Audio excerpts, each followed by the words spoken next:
En ce moment, dans mon iPod, un chanteur country canadien de 22 ans qui sonne comme un mec de 50 piges, une chanteuse punk transgenre et Dieu. Et pas de black metal. Ah non, non, pas de... Non, il n'y a pas toujours du black metal. Parfois je mets du black metal, parfois je mets pas de black metal. J'adore ça, mais c'est pas... Ouais, allô, Satan?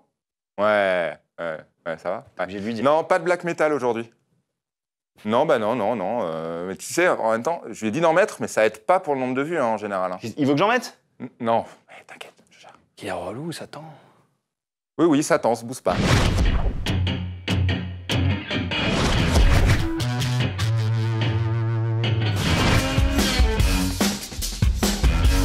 Et on commence cette virée dans mon iPod avec un genre trop souvent résumé à un mec coiffé d'un chapeau de cow-boy qui chante à quel point c'est cool d'être un redneck et de déguster des bières entre copains dans le bar du coin, la country music.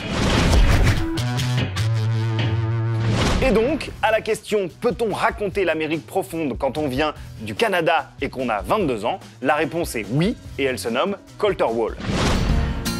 So I went a courting Kate McCannon. Got me a job and I quit my rambling. Attends, 22 ans? Ouais, aussi 22. incroyable que ça puisse paraître, oui. Cette voix, qui semble marquée par les épreuves du temps et qui nous évoque autant Johnny Cash que Townes Van Zandt, est celle d'un jeune homme dont on attend beaucoup son premier album. Colter Wall est un bijou. Prions pour que l'industrie du disque n'en fasse pas trop vite un cliché sur pattes. En même temps, là, sur la photo, il porte un chapeau de cow-boy. C'est vrai, mais je t'assure que le mec chante avec son âme et ça fait toute la différence.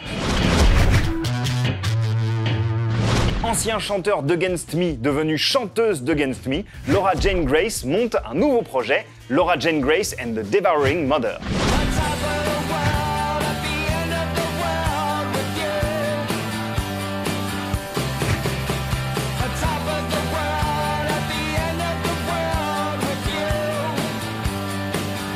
Ah oui, alors ça sonne pas du tout comme du Against Me, qui, rappelons-le, est plutôt un groupe de punk. En effet, Boat to Rot, le premier album de Laura Jane Grace avec son nouveau groupe, fait table rase du passé et s'aventure sur de nouveaux terrains, grunge, folk, parfois un petit peu dark, le tout avec cette conscience sociale qui fait la force de ses paroles depuis le début. Mais rassurez-vous, Against Me, c'est pas fini pour autant. Comme ça, c'est dit. Et puis, évidemment. Comme un coffret retraçant la carrière de David Bowie entre 83 et 88 vient de sortir, je réécoute beaucoup de David Bowie période 80s. Le coffret se nomme Loving the Alien, comme ce morceau issu de l'album Tonight.